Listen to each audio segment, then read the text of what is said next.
What's up, ladies and gentlemen, boys and girls? Your boy is back with the NFL Fourth and Goal podcast. Me and the Sports Podcast crew. We're here to review Wildcard Weekend and give our divisional picks. Flip, Watts, what's up, fellas? Yeah, man. Enjoy that cold weather too. It's about 40 over here. I'm out with a leftover house kit. Yeah, dude, man. In Virginia, it snowed yesterday. Like, I kid you not. It snowed yesterday, and now it's gone. Like, it's ridiculous. But, Virginia, we got, like, the most bipolar state. We got, like, the most bipolar weather in the USA. But, yeah. But yeah, fellas. How about that divisional? How about that wild card weekend? Now, the thing is, every last one of us, we preach this. We preach this. Like, there's always at least one upset in wild card weekend. This wild card weekend, there were two, arguably three upsets. But Waz, what do you think about that? I think, you could definitely see, um, I could see the Tennessee game going the way it did because I really felt like, Derrick Henry could definitely explode and definitely shred the Patriots defense, which he did.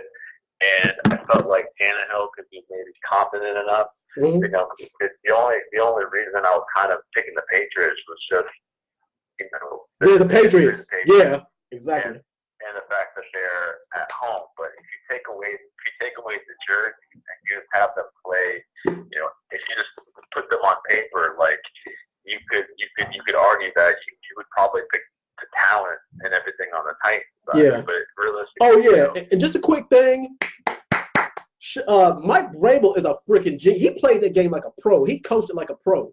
He out Belichick, if you ask me. Like the way, with the time management. All right, here was the key. Here's why the Patriots lost. One, because of Mike Vrabel, with the way he managed the clock. Two, the Titans defense, always solid. And three, the Titans running game. And they're so used to the thing is the Patriots defense this year, they spent so much time building a strong secondary that when you go up against an elite running back like Derrick Henry, what answer do you have for that? But go on.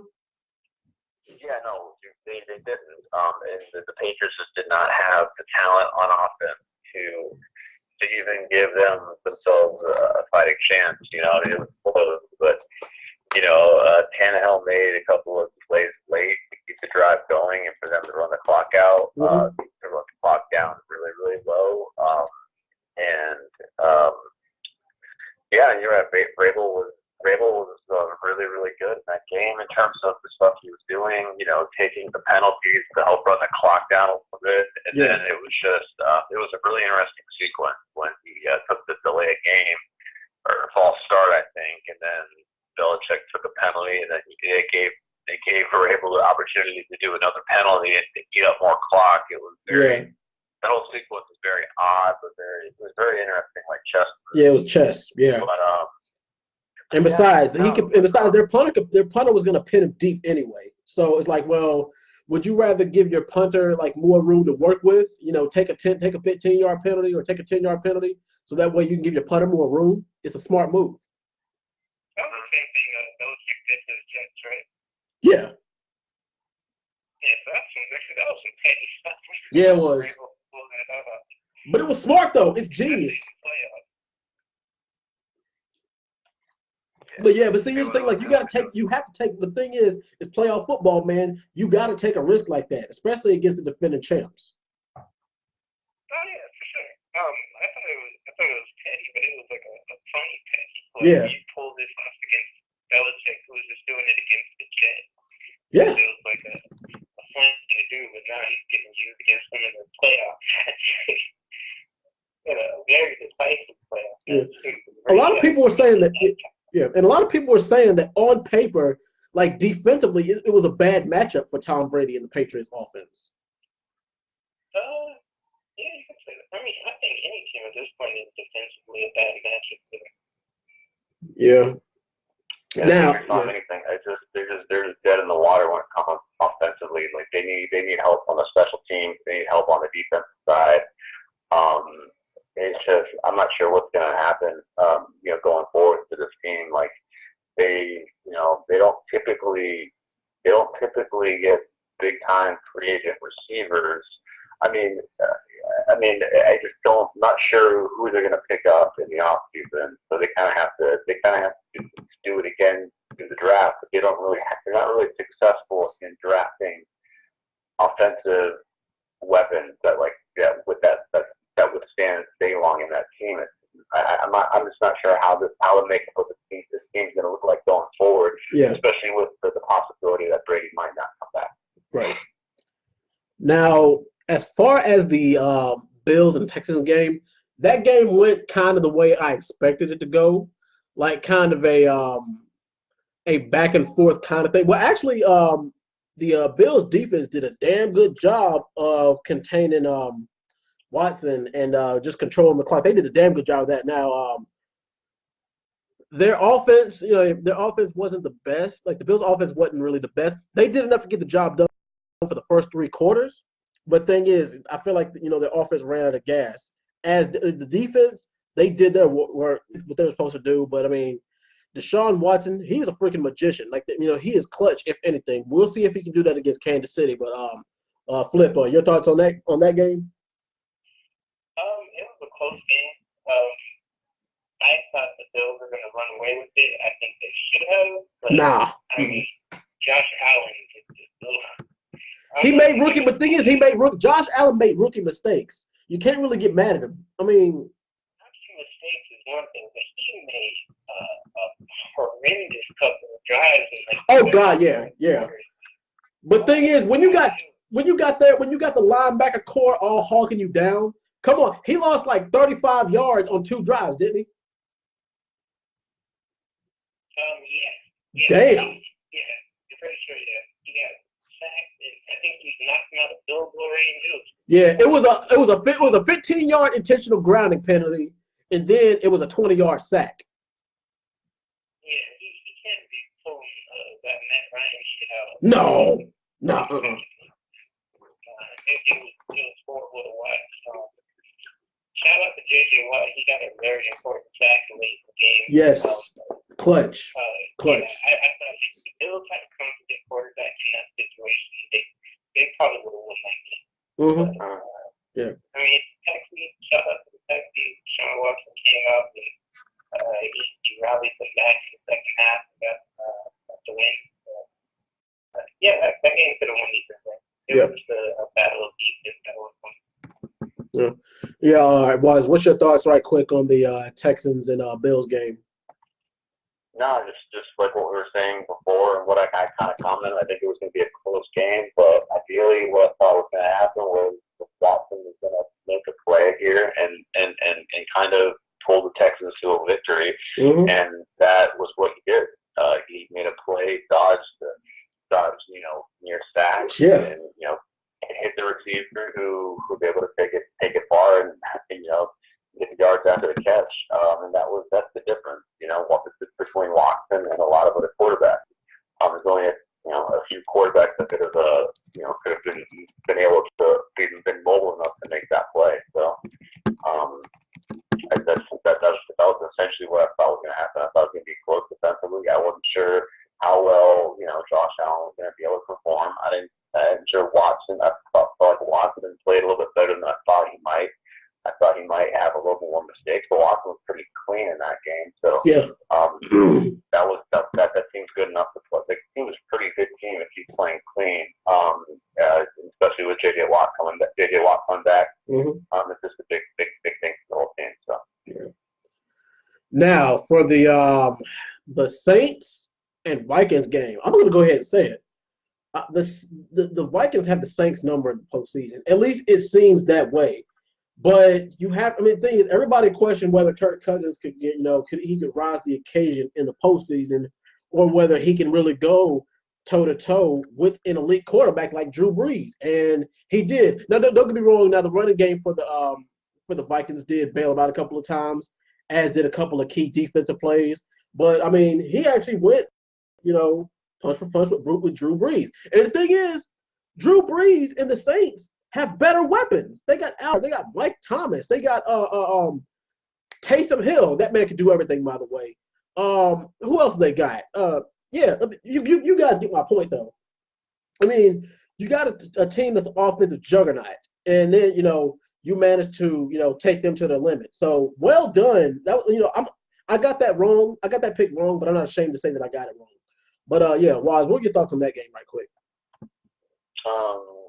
Yeah, I mean, you say that the Vikings have the Saints number. I mean, Saints fans would probably argue that the Vikings also have the rest number because there's definitely a potential pass interference that was called in that last play.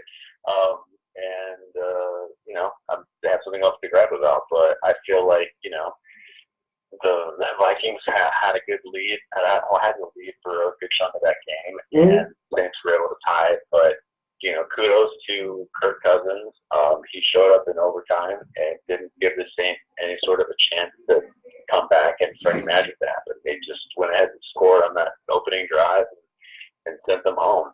Right. And I mean, it's good thing it wasn't, good thing it wasn't a primetime game because, Cousins sometimes fails in those aspects. But, he showed up when it counted. Breeze, wasn't too great. We'll have to see what's going to, happen going forward with the Saints team because obviously, you think that the Saints would have played better if it was Bridgewater in that all game? Not really. I mean, because like I said, I don't really think the quarterback matters too much, especially when you got the weapons that the Saints have. Like you mean the thing is you got to make that, especially if you're Sean Payton too. If you're Sean Payton, you should know what the hell to do. You should know what weapons to use and when to use them. Yeah, I don't know, but yeah, if Vikings played well, I was surprised. I thought the Saints could have put up a lot of points on them, and defensively, the Vikings played pretty solid on the road in the Superdome. Granted, obviously the Vikings don't speak well, but kudos to them. It was a good game. Kirk Cousins stepped up, and he got a playoff. This is his first playoff one, I believe. So kudos to them. Yeah, Flip. What's your thoughts on the Saints Vikings game? I mean, the Saints is. I would hate to be a Saints fan.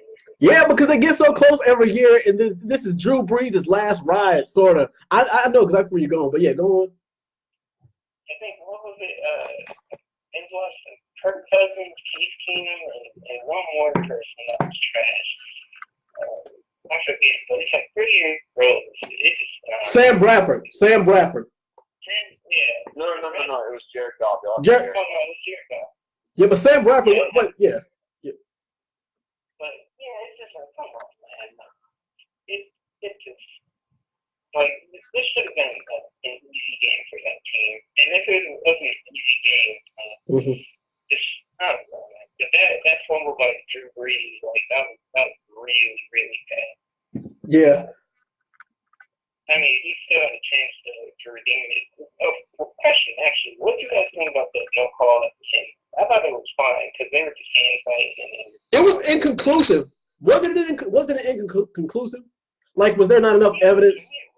Yeah, there was. It was hand fighting. It was hand fighting at that point. And Kyle Rudolph pushed off, but it was a push off and hand fight. Hand checking, but see, the thing is, there's going to be hand checking. If there's no grabbing, if it doesn't interfere with their route, then no, you don't call that.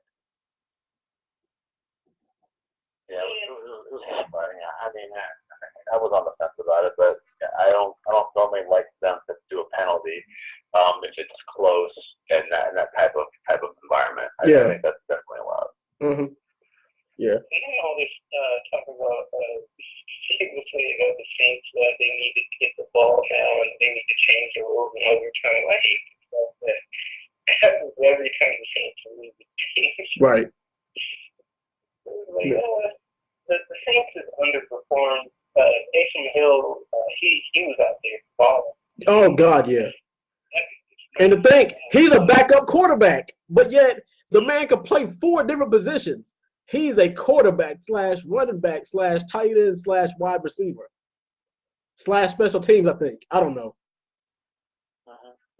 Did I get them all? He had him on all decisions except for like kicker. Yeah, pretty much. So special teams too, right? Yeah, like I say, and he's special teams, punt returner. Yeah, Yeah, that man can play 5 different positions. But yeah, the Saints they didn't perform to what we thought they could. It was just a sad game to watch. Yeah, it was. You got the best wide receiver in the league. You got one of the most talented running backs. You got Breeze, who's one of the best quarterbacks of all time. Right. You should have went out there and torched this guy. I agree. I don't know. My final score prediction was like 31-20 Saints, and yeah, not even close. But yeah, now the last wild card weekend game was the Seahawks and the Eagles. A lot of people did expect the Seahawks to run away with it. The thing is, the game went kind of the way I expected it to go. I mean, it was kind of a slow, grindy kind of game. But I mean, the thing is, the Saints, I mean, not the Saints, but the Eagles really didn't have any answer. The thing is, they didn't do a damn thing on offense. Nothing. The whole game. Kicked 3 field goals. That's it. And the thing is, like, really, the game could have been over a lot sooner than what we saw. I'm surprised that the Seahawks didn't run away with it. But, I mean, hey, at least they got the W. But, what's your thoughts about that? I don't know. I just felt bad because I don't think we got the matchup in the game we should have got if one stayed in there the whole time. Mm-hmm. I just felt bad that they had to rely on McCown, and even then the Seahawks still only won by 8 points. Granted, they're on the road and it's a really tough environment, but I just feel like at that point Seattle should have ran away with it. Yeah. You know, it is what it is. He's going to play every game close, it seems like. But Philly's just been decimated, for like the last couple of years by injury. Yeah. So I just feel like at this point, if we get a fully healthy Philly team, it's definitely a good story. But, that being said, I think DK Metcalf is a freaking monster. There was a steal in the draft that is where the Seahawks got him. And I think, as a Packers fan, I would be very worried that he would do the exact same thing to that Packers secondary. Mm-hmm. He was just straight up beating. Yeah. All right. Flip, what was your quick thoughts on the Eagles Seahawks game? Then we'll get into our predictions for the divisional weekend. Before I get my thoughts, what do you guys think about Carson Wentz? He'll be back. I mean, the thing is, he's under a 5-year contract, and the thing is, No, not like his contract and not coming back to the game. The thing is, everybody, yeah, it's like, well, everybody wants to say that Carson Wentz can't stay healthy, and I'm sorry, he can't. Yeah. What else can you really say? I don't know if it's just a string of bad luck or what, but yeah, that man has not played a full postseason game in his whole career. Are we going to see anything different? I don't know. We'll see next year. And that's even if the Eagles make the postseason next year, which I don't think they will. But we'll talk about that in another video. Yeah, the Eagles coming to Denver, I think. But I don't know, man. Carson Wentz, I don't know. If it was just a concussion, I think he should have came back to the game. Like, you got to check it out. Wow. I'm just saying, man. Like, there's been a lot of things we've seen from players back in these games. Like, they just have to go out there and test some injuries, man. Yeah. And you get hit in the head. It's like, cool, you might be a little dizzy out there, but your team is trash right now. And then you want to get hurt. Like, yeah. And Josh McCown has played for like 7 different teams. So yeah, I mean, I can't blame Wentz, man. I mean, I mean, with a head injury, I mean, I can't blame him. I can't blame him. You know what I mean? Like, I guarantee you, like, Wentz definitely would have gone there and tried to ball out if he could. If he absolutely could. If they didn't let him on the field, that's just the organization's decision. But it's just sad to see because he was fully healthy for 16 games and then had to get knocked out right, at the beginning of this playoff game. So I don't think I'm not going to question his toughness or anything like that. look at Jay Cutler situation where we saw Jay Cutler on the sideline on a bike or whatever. Yeah. During the NFC Championship, I don't think it was that bad. That is forever going to haunt him. By the way, Jay Cutler is never going to live that down. No, it's not. Yeah. All right, fellas, divisional round prediction time. First, we got the San Francisco 49ers going up against the Minnesota Vikings. The Minnesota Vikings impressed the hell out of me against the Saints, a team that a lot of people favor them to lose to. The Niners, they are fresh, they're well rested, and they've got home field throughout the remainder of these playoffs. Now let's see. I believe offensively these two teams match up pretty damn well. You know what? I think the only thing is like the Vikings may have just a tad bit of a better running game. They got two running backs they can rely on. But the receiving core for the 49ers is better by far. Well, I wouldn't say by far, but it's better by just a smidge, to be honest. Jesus. I can't say that Kyle Rudolph is better than George Kittle. Well, you know what? Yeah. No, yeah, I'm gonna go ahead and say George Kittle is better than Kyle Rudolph at this point. You better say that. I'm gonna say that. George Kittle is like the best tight end in the league. Yeah, right now. Yeah, I'm gonna go ahead and tell y'all this. Yeah, George Kittle is better than Kyle Rudolph. Yeah, I mean, yeah. But anyway, back to what I was saying. I don't really see too much defense being played in this game, but the thing is, it's probably gonna be another one of those shootout, high-scoring games. Now, is Kirk Cousins gonna feel the pressure in this game? He absolutely is. He just better be able to rise to the occasion, or he's gonna end up getting hurt. But all in all, go ahead and give me the 49ers in this game, 28-21 over the Vikings. Waz, who you got? Niners, Vikings. Yeah, I got the San Francisco 49ers in this game, of course. I actually don't think there's too much pressure on the Vikings in this game. I Really? think the pressure is definitely on. Well, yeah, because I think it's on San Francisco. It's got to be on San Francisco. This is Jimmy G's first playoff game. You know what I mean? Like, there's more pressure on Jimmy G. He hasn't been in a playoff game with, and they're the number one seed. They're at home. They went through such a tough schedule to get to this point where they could have home field advantage and have that bye. Mm-hmm. And you can't like waste it all losing to a Minnesota team that that you ideally or probably would have hoped for. You know what I mean? Like you rather would have played Minnesota than Seattle. Yeah. And now we get them. So of course we would love to play Minnesota. So we're expected to beat this team. We're expected to win. I mean, a lot of people potentially have us as a Super Bowl favorite, if not at least coming out of the NFC going to the Super Bowl. So I think the pressure is definitely on San Francisco.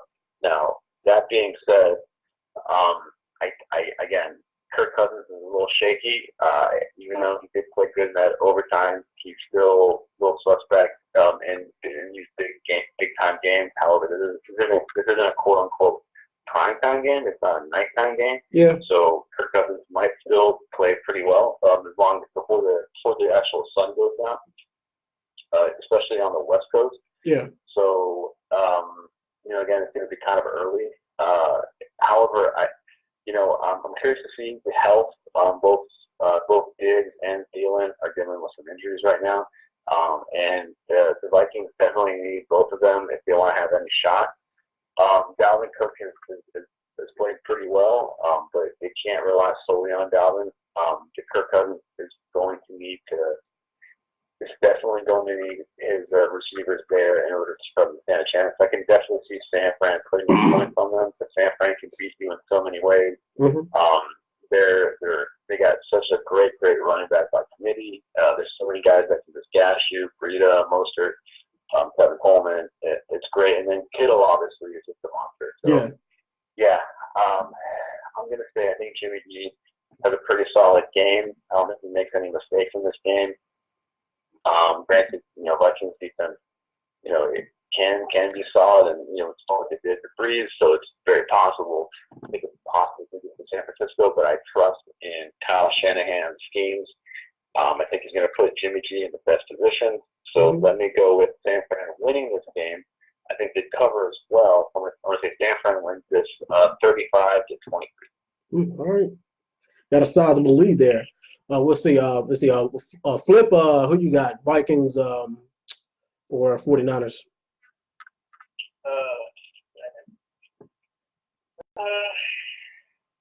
This is going to be tough game to think about here because I'm thinking about the run game for both these teams, but the Vikings, like, they seem to run away they seem to run away from the run game. Yeah. From off season, when they're playing and they're kind of in a groove. And I don't know. Against the 49ers, it might be it might be considered a bit of a running contest here. I don't know if they want to let Cousins throw 30, 40 times in this game if they don't have to. Trying to pound the ball with Dalvin Cook to keep the ball out of the 49ers' hands as much as possible. But the 49ers are going to do the same exact thing. So it's just a battle for running backs here. And I think the 49ers defense is way more soft than the Vikings. The Vikings, I don't know, they just have a lot of laps in their defense. And they sometimes make it up and they can come back or they'll clear it up and have like a little play in the half and keep it close and then make the comeback. But against the 49ers team, I don't know if that's going to happen, especially in the playoffs. Yeah. Especially when the 49ers just saw the Vikings playing against the Saints. I'm sure the Vikings put out all the stops against the Saints. So they have extra tape on them too. I don't know. It's looking like the 49ers maybe just run the ball and keep the ball out of the Vikings hand. And I don't trust Kirk Cousins to throw the ball 30, 40 times. So Me either. I'm going to say 49ers win this 27 to Vikings 20. Yeah. I mean, I can see that happening. Like I said, it is hard because, like I said, it all depends on which Vikings we're going to see. The thing is, they completely fall flat on their face next game, but I mean, we'll see. Anyway, next up, this is a good one. You got the Tennessee Titans going against the Baltimore Ravens. The Titans surprised the hell out of me last week, especially with the way they played the game. Now, the Ravens, they're solid on defense. But the thing is, offensively this season, they came alive. I really did not expect them out of this, offensively. We'll see how that goes, though. But see, I like the Titans' defense. But see, here's the thing is, they're going to have to do that every down of every play of every minute of this game. Can you contain Lamar Jackson, and can you contain the running backs for the Ravens and their offense for 60 minutes? Can you do that? And the thing is, Mike Vrabel had a good strategy against Bill Belichick. But the thing is, can you play the Ravens the same way? Can you play the Ravens and Harbaugh the exact same way? I don't think you can. I don't think you can play that clock management game with him. And the reason why is because the Ravens, when they score fast. The thing is, do you want a slow, ground and pound kind of game against the Ravens? I don't think you do. I think the thing is, and this might be kind of non-Tannehill-ish. I don't know if that's a word or not. It's probably not. But you are going to have to play the Ravens game. The thing is, if you want to beat the Ravens, you got to hit them in the mouth. You got to literally, go punch for punch with them on the offensive side of the ball. That, and you got to make sure that Lamar Jackson does not get outside of the pockets because he can hurt you. He can hurt you outside of the pocket more than inside. Is it possible for the Titans to win this game? It is, but they're going to have to find another strategy. But I just feel safer picking the Ravens this game. Give me the Ravens 31-20 over the Titans. Wise, who you got? Ravens, Titans. Yeah. The Titans, we benefited and try to make this as slow as possible in this game. But like you said, the Ravens are a fast team, and Lamar is going to be the Lamar Jackson experience. I'm curious to see. I think the Ravens might come off a little bit rusty and flat. Mm-hmm. I think the first quarter it might be kind of again might be up in the first quarter. It's very possible that I think the Titans could be carrying a little bit of momentum. They just knocked off the defending Super Bowl champions. You know, they're definitely a confident and well-coached team. I just don't know if they're going to have an answer for Lamar Jackson. Now, you know, it's just a matter of, you know, we got the Ravens on a bye. They've been essentially on a bye for, you know, 2-3 weeks. It feels like. So, you know, are they going to be you know, smooth and synchronized out the gate? I think it's going to take them at least a quarter, if not maybe the first half, before they can kind of pull away and show what they've been showing throughout the entire season. I think the Ravens should handle the Titans pretty fairly. I don't think Tannehill is going to be able to keep up with the Ravens offense and put points back. The only way I can see this going down is if Derrick Henry has another monster game. He gets at least 30-plus carries. And obviously A.J. Brown can make a few plays of his own. But I just think that the edge is going to go to the Ravens because of just basically that offense, the way they run the ball, and just, again, the coaching on with John Harbaugh. So give me the Ravens in this. I'll say Ravens win this game 28-17. All right. Well, I see you got Ravens Titans. I mean, you got Flip. We got Ravens Titans. Oh man. All right. So, I want to go with the Ravens, man. Lamar, you know, that dude, man. But after seeing the Bills kind of shut him down, and then we've seen how he played in the playoffs last year. I mean, he's a much better quarterback than last year, obviously. Yeah. But teams just played him way tougher. He's not probably going to have a fully healthy Mark Ingram, or he's not going to have a Mark Ingram at all this week. So it's going to be just that respect thing. Man, I'm like thinking like, yeah, it should be a Ravens win game kind of thing, but then I'm thinking like, all he has is Mark Andrews out there to throw it. Yeah. So if they start to run, it's like relying on Mark Andrews. But we've been saying all year, just put someone on Mark Andrews and Lamar is he's done for a third down situation. So I don't know, man. I'm not gonna sleep on the Titans. You know, it's probably my episode. Oh. I think Derrick Henry has been running way too well. Tannehill is way too conservative and efficient with the ball.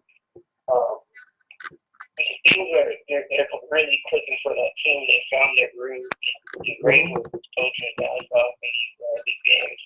Their defense is pretty stout. It's shown that they can contain some guys. I think they stepped it up a lot in the playoffs. I think they just pulled the upset on the line. The Ravens just, like, we're thinking like, oh man, it's the straight shot in the Super Bowl, but now I'm just thinking they have a game plan. Yeah. In the playoffs, they have a game plan. They need it. They're gonna need it. Yeah, they got 16 weeks to tape on it now. I mean, they know this game plan. No Mark Ingram. I think the Titans get the upset here. Derrick Henry runs the ass off. Tannehill makes the plays he needs to. A.J. Brown has a breakout play to help his team out. Give me the Titans in this 24 to Ravens 20. All right. Oh, wow. All right. Yeah. All right. We'll see. Next up, potential game of the week right here. You got the Green Bay Packers going up against the Seattle Seahawks. Now, we've seen this before, but both teams have, the Seahawks have improved substantially since their last meeting. And the last meeting, the Seahawks actually won. And a lot of people be like, well, the Packers, don't let the 13-3 record fool you. They kind of been struggling this season. I kind of do have to agree with that, which is kind of why I'm going to make the choice I'm about to make. Well, you know what? I'm going to go ahead and say, offensively speaking, this is a powerhouse kind of game. Now, the only thing wrong with the Packers is that the running game, it wasn't what it was a couple of seasons ago. Well, Aaron Jones, Aaron Jones is a monster, but I just don't think that, he stacks up against Marshawn Lynch. Well, I wouldn't say he doesn't stack up against him. It's just that, they know how to use Marshawn Lynch better. And, they know that, when they're in that red zone to, unleash the beast. Now, as far as the receiving core, I feel like that the Seahawks do have the better receiving core at the moment, especially with Green Bay's receiving core taking some hits. Now, Aaron Rodgers versus Russell Wilson.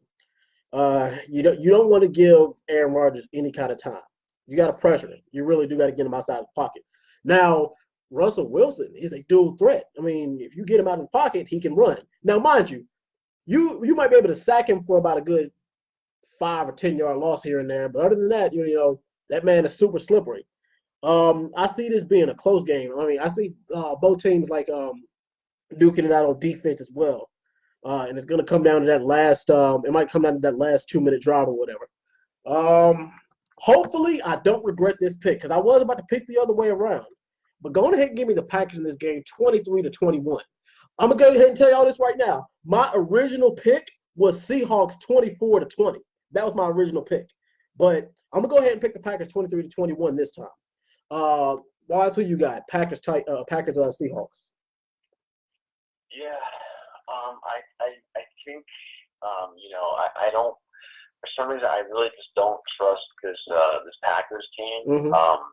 I've been shaky on them. I think this is they're like the most suspect 13-3 team I've seen in a while. Yeah. They just had a lot of really close or ugly wins. They barely beat the Lions last game of the season. Mm-hmm. They had close games against the Redskins, Panthers. I think there's definitely I think Clowney can definitely cause a little bit of havoc and get Rodgers and shake him up a little bit. Mm-hmm. And again, I think this is going to fall on how well Aaron Jones can perform. Because I think Seattle just has a lot of good mojo on their side right now. Mm-hmm. And again, Seattle's a little bit kind of the same boat. They had a lot of close, ugly wins as well. Mm-hmm. But I like their general receiving core better. I like how Russell has been playing a little bit more vintage. He did fall off a little bit last month of the season, I feel like, but mm-hmm. I don't know. For some reason, I don't think Aaron Rodgers quite has it. During the last half of the season, last quarter of the season, I felt I just haven't been as confident in Aaron Rodgers. And I just need to see it at least in this game before I feel kind of confident that he might be, back. I just feel like even though he had a terrific season on paper, it just didn't feel like a solid season for him based on what his standards have set. So, even though they're in Lambeau, the Seahawks have been a terrific road team. But I think Metcalf is going to have a field day with that Packers secondary, and I can see the Seahawks pass rush shaking up Rodgers a little bit. So give me Seattle and beast mode and Metcalf in this game. Mm-hmm. Seattle wins this. I'm going to say the win is 24-17. All right. I definitely, like I said, I'm not mad at that pick at all, but we'll see how it goes. All right, Flip, who you got? Seahawks, Packers. Yeah, I'm in the same football here. I think we see the same thing about the team against the Packers. I think run the ball and keep the ball out of Aaron Rodgers' hands. Mm-hmm. The Seahawks definitely can run the ball. I think that we'll see Marshawn get secondary. They're going to be good with their drives and kind of run away with the score a little bit. We won't see a lot of Aaron Jones. Aaron Rodgers is going to have to rely on receivers. I think Clowney can disrupt that team like Waz was saying. So it just seems like if the Seahawks would play everything right, they should come out with the win. This Packers team, it's just not they don't match their record. Mm-hmm. I got the Seahawks 57. All right. And last game of the weekend, we got the Kansas City Chiefs going up against the Houston Texans. These two teams squared off before, and the result was not what I thought it was going to be. It really wasn't. Now a lot of people, the thing is, you guys can make the argument that as time is going on, like the Texans, like with every game they played, they've kind of gotten weaker and weaker. But thing is, like even in the games where they look weaker, they might have won ugly. They still were clutch. They still pulled it out of the end. The Chiefs are well rested. They got everybody back. Patrick Mahomes, he's somebody who you also have to contain as well, because you can't really manage the clock on somebody else. You can't manage the clock on somebody who can score as quick as he can. I mean, he can drive down the field. He can drive 70, 80 yards down the field in 2 minutes. And that's all within just the first couple of quarters. And you don't want that headache, especially later on in the game. He's one of the last quarterbacks that you want to give the ball to if you're down, or even if you're up or down by a touchdown, or maybe even less in the last 4 minutes of the game, because he will score quick. Now Deshaun Watson, as I mentioned, that guy, he's a wizard. But thing is, like against the Chiefs secondary, he might not want to play. The thing is, Deshaun Watson, he has a high risk, high reward kind of play style. It's fun to watch, but it's dangerous, especially going into Arrowhead. Defense, this is another game that I don't really see a lot of defense being played in, but that's going to be half the fun of this game. Going ahead and give me the Chiefs in this game, 33-28 over the Texans. Wise, who you got? Chiefs, Texans.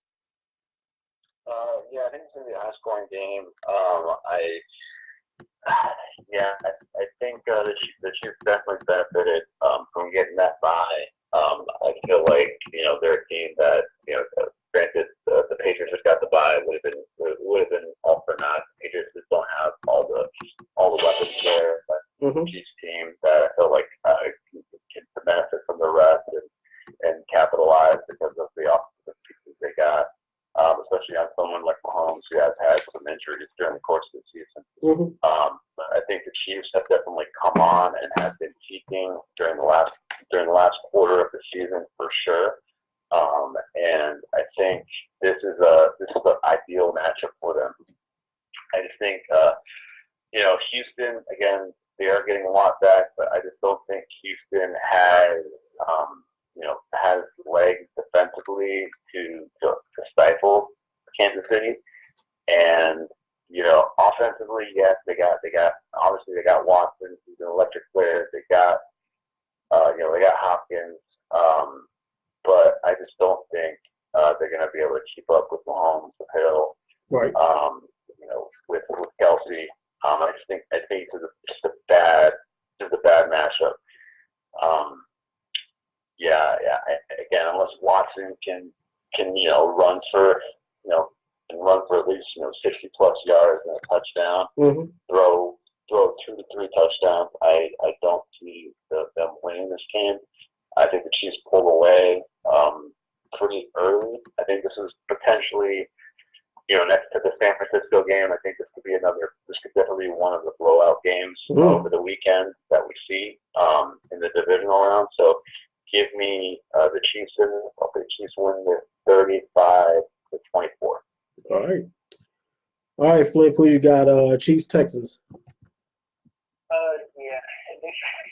Chiefs are going to run with this game. Wow.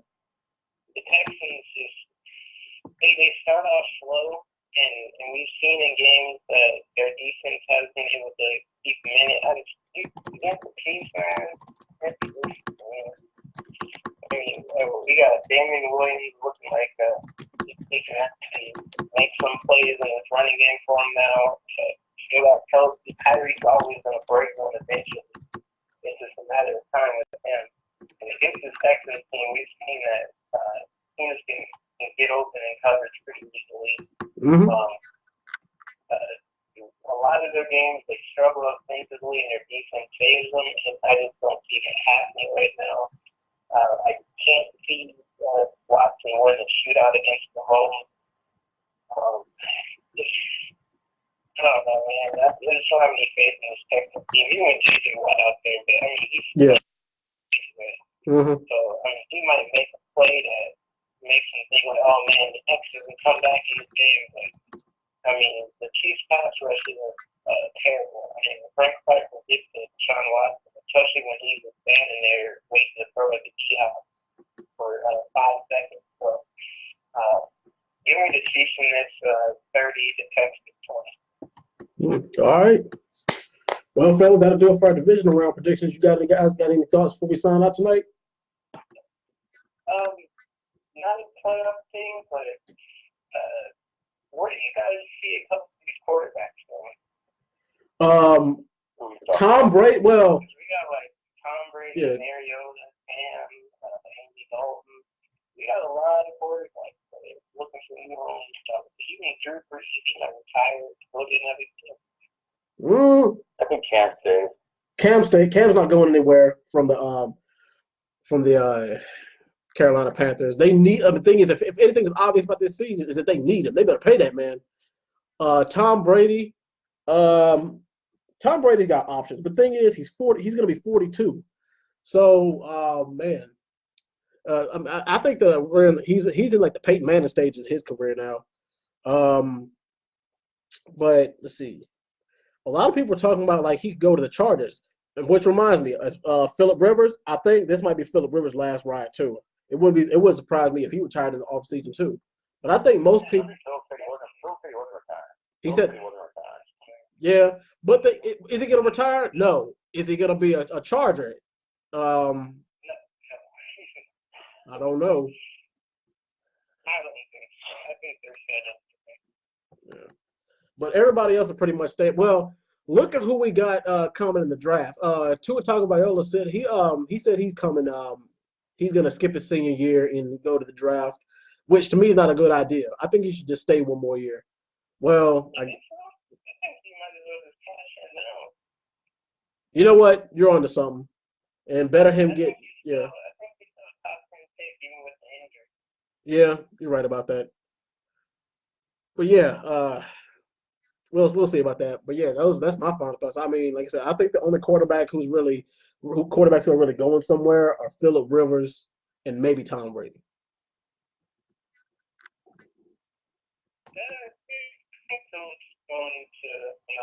I can see him in Tennessee. Really? What about Mariota? Well, Mariota. I don't think they stick with Tannehill. I think he's just managing the game for him. I think he's the game manager. They don't want to put Mariota in. I think they're tired of Mariota. Yeah. You think he starts next year?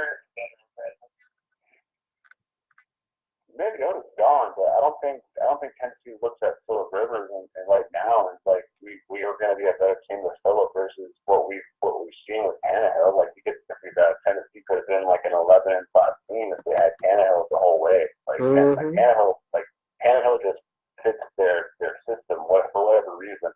Unless you think this is all just like a kind of a fluky season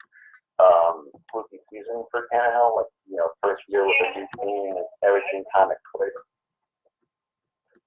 Because it's not like they're letting him throw.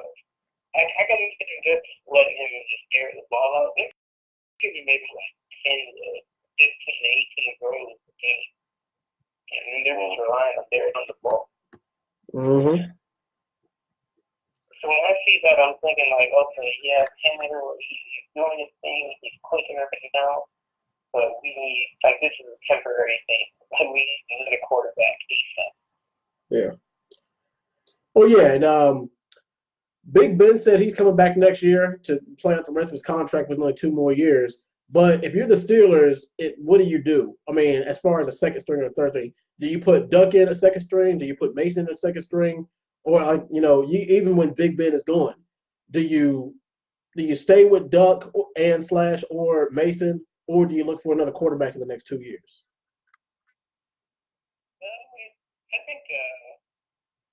I think you take Ben and you let Mason kind of grow while he's still there. Because now you guys know you have some quarterbacks that can take over that franchise eventually. They just need a little bit more time. Yeah.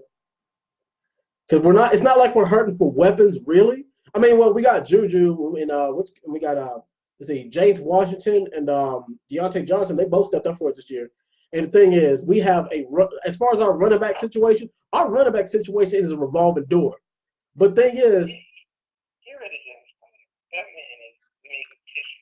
and I love James Conner to death, man. But like, thing is, he can't stay healthy. But thing is, like, I discussed this in a separate video yesterday. I went on Facebook Live. Well, I didn't go on Facebook Live. I pre-recorded this video. I was like, well, I feel like that most people should do what the Steelers did, and not just at the running back position, but in all positions. I feel like they should rotate their running backs more. Or they should rotate players more, not just so the other, the second and third string players on the bench can get more playing time and develop the skill set, but also it'll cut down on injuries, for the first string guys. Because for this year, we had like when James Conner was injured, we had Jalen Samuels, we had Baby Sale Jr., and we had Trey Edmonds, all rotated. Running back out the hot hand. It's like James Conner, he comes back every week and then gets injured the next week. Bro, no other running back like Sam Mills or Snell can really beat up in the middle of the season and help you guys out. So it's kind of like you have to go draft a rookie in maybe the first 3 rounds, maybe just get a running back in the first 3 rounds, one of them. And just go from there. It's like Juju's good. James Washington, he's shown that he can be that wide receiver too for you guys. But you guys need a running back. Yeah, definitely. Well, like I said, I think we can still. I actually might trust Benny Snell to be our starting guy for next season, as far as the running game goes. Yeah. Is like. I think Sanders is kind of like your guys' opposite.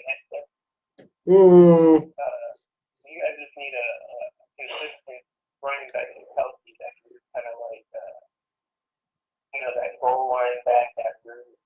Yeah. Jalen Samuels, he seems like maybe I'm wrong here, but he seems like kind of like a elusive back.